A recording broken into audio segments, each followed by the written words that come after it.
ओम साईं राम। हमारे प्यारे बाबा के प्यारे भक्तों, मैं साईं की बेटी एक बार फिर से आपके बाबा के चैनल साईं संजीवनी पर तहे दिल से स्वागत करती हूँ। 12 अक्टूबर 2024 है बेहद खास करोड़ों साईं भक्तों के लिए। साईं भक्त साल भर इंतज़ार करते हैं बाबा की पुण्यतिथि का। विजयदशमी, सीमोल्लंघन, दशहरा का वो त्यौहार जब श्री बाबा ने समाधि ले ली थी। श्री बाबा ने इस पंचभूत शरीर का त्याग कर ब्रह्म में लीन हो गए थे। बाबा के पंचभूत शरीर त्यागने के बाद भी बाबा के बच्चों, बाबा के भक्तों की संख्या लगातार दिन प्रतिदिन बढ़ रही है। देश दुनिया के एक एक कोने से लोग बाबा को हर साल श्रद्धांजलि अर्पित करने के लिए शिरडी के समाधि मंदिर में पहुंचते हैं। जो लोग नहीं पहुंच पाते वो अपने घर के आसपास साईं मंदिरों में जाकर अपने घर में बाबा को प्रेम पूर्वक श्रद्धांजलि अर्पित करते हैं। जगह जगह साईं महाभोज का आयोजन किया जाता है, साईं कथा का आयोजन किया जाता है, बाबा की पालकी निकाली जाती है। ये पुण्यतिथि का महा उत्सव 2 से 3 दिन बहुत सुंदर चलता है। बाबा की ऊर्जा हम में भरी जा रही होती है। इसलिए जो लोग बाबा से जुड़ना चाहते हैं, जिन लोगों ने बाबा के प्रति थोड़ा सा भी कनेक्शन फील किया है, उनके लिए ये समय, ये दिन बहुत ही खास होने वाला है। यदि आप भी बाबा की ओर एक कदम लेना चाहते हैं तो विजयदशमी से अच्छा दिन आपके लिए कुछ हो ही नहीं सकता।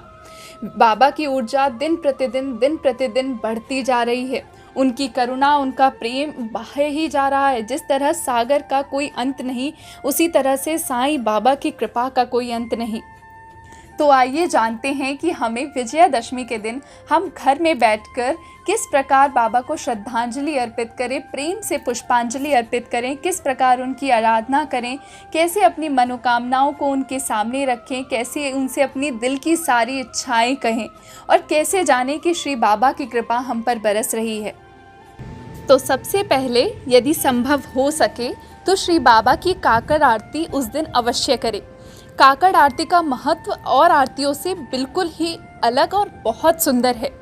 वो आरती हमें बाबा की ओर आध्यात्मिक जगत में प्रवेश कराती है। बाबा से कहते हैं हम कि बाबा हमें कर्मों के चक्र से मुक्त करो। बेहद सुंदर प्रार्थना है वो काकड़ आरती। तो कोशिश करें कि वो आरती आप लगभग सुबह 5 बजे तक ज़रूर कर लें। बाबा को बिना स्नान किए ही काकड़ आरती की जाती है। आप स्नान करके करें। आप स्नान करें और बाबा की काकड़ आरती कर लें। फ़ोन में आपके पास किताब हो, उसमें से देख के कर लें और उसके बाद बाबा को प्रेम पूर्वक स्नान कराएं। गंगा जल से करा सकते हैं, नॉर्मल पानी से भी करा सकते हैं। बाबा कोई भेद नहीं रखते, इसलिए दूध से भी करा सकते हैं। जैसा आपका भाव हो उससे बाबा को स्नान कराएं।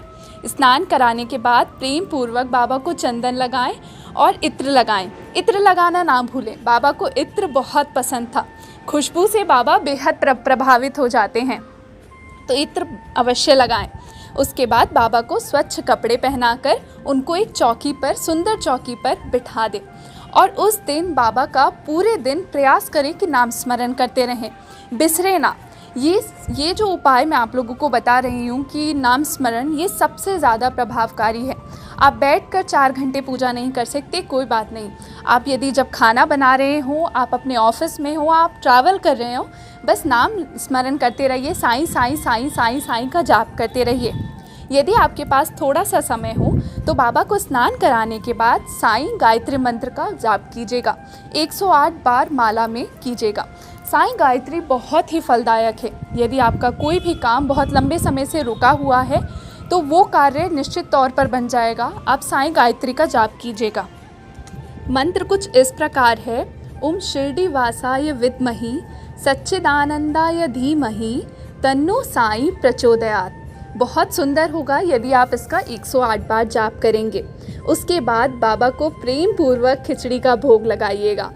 उसके बाद आपके पास सच्चरित्र हो तो सच्चरित्र का वो अध्याय जिसमें बाबा ने महासमाधि ली थी, वो अध्याय निश्चित तौर पर पढ़िएगा। उसके बाद फिर से बाबा की आरती कीजिएगा और हो सके आपके आसपास हो तो साईं मंदिर बाबा के दर्शन के लिए अवश्य जाइएगा। और हाँ, खास बात, आप जब प्रसाद बना रहे हो, प्रसाद का महत्व तब और तिगुना चौगुना हो जाता है जब आप उस प्रसाद को मिल बांट कर खाते हैं। जब आप बाबा के लिए खिचड़ी का भोग बना रहे हैं तो अपने आसपास वालों को, अपने पड़ोसियों को ज़रूर बांटिएगा। यदि मंदिर जा रहे हैं तो लोगों को ज़रूर बांटिएगा। बच्चों को टॉफ़ी, चॉकलेट्स दीजिएगा जिससे वो खुश हों। बाबा अपने बच्चों से बहुत प्रेम करते थे। जब आप किसी के चेहरे पर खुशी लेकर आते हैं तो सोचिए कि आप बाबा का दिल जीत रहे हैं। इस प्रकार बाबा को प्रेम पूर्वक श्रद्धांजलि दीजिएगा। बाबा को गुलाब के पुष्प बेहद पसंद हैं। यदि हो सके तो गुलाब के फूल ज़रूर चढ़ाइएगा। और उसके बाद हम 1 बजे के बाद लगभग 2 बजे तक हम बाबा का मंदिर एक दिया लगा के जहाँ पर भी हमने बाबा को रखा है वहाँ से हट जाएंगे, क्योंकि उसके बाद बाबा समाधि में चले जाते हैं। मतलब हम उन्हें डिस्टर्ब नहीं करना है। उस समय 2 बजे से पहले बाबा को प्रेम पूर्वक हाथ में फूल ले लीजिएगा और थोड़ा सा जल ले लीजिएगा और बाबा से ये कहिएगा जो भी आपकी इच्छा हो, जितनी भी आपकी इच्छाएं हैं, कष्ट हैं, समस्याएं हैं, जितनी भी तकलीफ़ों से आप गुजर रहे हैं, बाबा से ये याचना कीजिएगा, एक प्रार्थना कीजिएगा कि बाबा मैं जानती हूँ आप अब ब्रह्म में लीन हो गए हैं।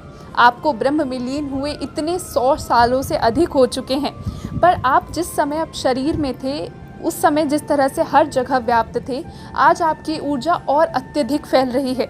मुझे भी अपनी ऊर्जा का एक छोटा सा हिस्सा दे दीजिए।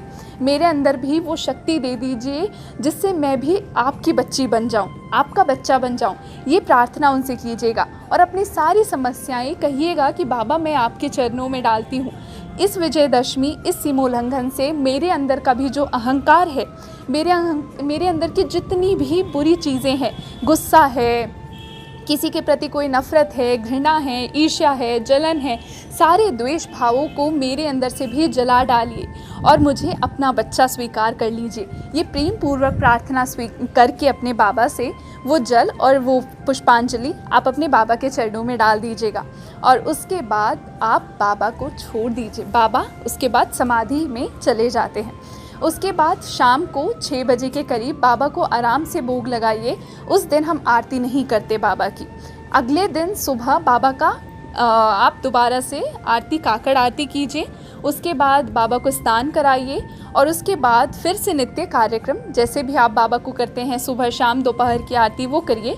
मगर उससे पहले महासमाधि वाले दिन हम आरती नहीं करते। शाम को बाबा का मंदिर भी बंद हो जाता है, बाबा के पट बंद हो जाते हैं। इसी प्रकार जो भी पूजा आपको महासमाधि के दिन करनी हो, आप 2 बजे से पहले ही बाबा की कीजिए।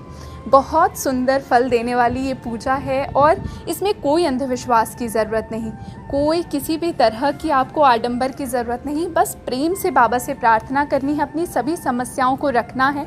और मैं विश्वास के साथ ये बात आपसे कहना चाहती हूँ, जो लोग यहाँ तक सुन रहे हैं, कि अगर आपने विश्वास से ये सब भी कर लिया, ये छोटी छोटी चीज़ें ही बाबा से कर ली, तो निश्चित तौर पर मैं आपसे चाहती हूँ कि ये दिन, विजयदशमी का दिन है, आपकी सभी समस्याओं को जलाकर राख कर देगा।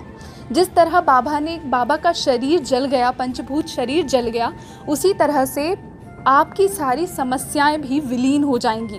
जिस तरह बाबा पंचभूत में विलीन हो गए, इसी तरह आपकी सारी समस्याएं भी विलीन हो जाएंगी।